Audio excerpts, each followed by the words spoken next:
So ayan, nagpalit na tayo ng bagong fuel filter. Ipakita ko sa inyo yung pag-install nito. Ayan. Oh, pasok. Tuloy po kayo, tuloy. Tapos yung filter. Ayan. Okay na, masok na. Oh. Ayan o. Oops ya. Oh. Ingatan nyo matamaan yung wire. Tapos ito.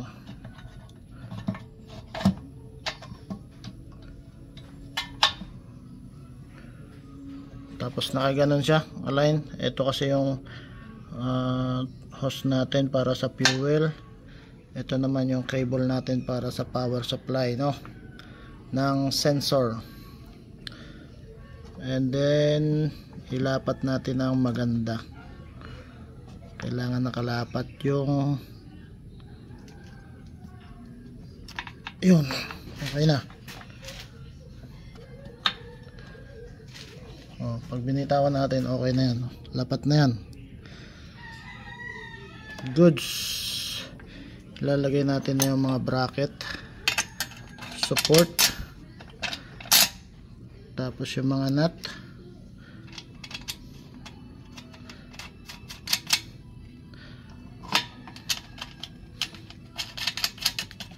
Para hindi siya gumalaw o pumalag. Uy. Ayan. Gamit kayo ng size 10 na socket wrench dito. Size 10. O kaya impact drive. Para mabilis.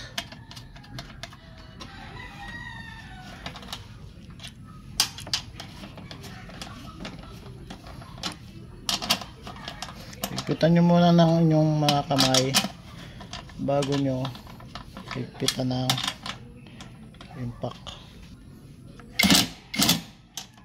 Mild lang dahil yan naman ay so yan. Tsaka natin ikakabit yung power supply. Hintayin nyo lumagitik. Okay, tapos itong fuel, make sure nyo lang na malinis. Kung madumi, hayaan nyo na rin. Charot lang.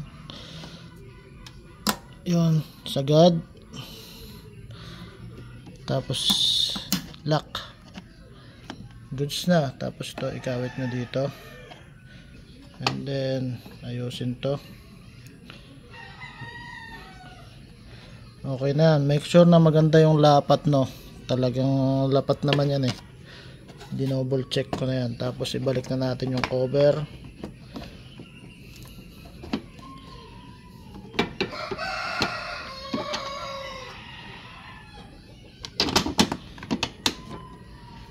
Tornilyo.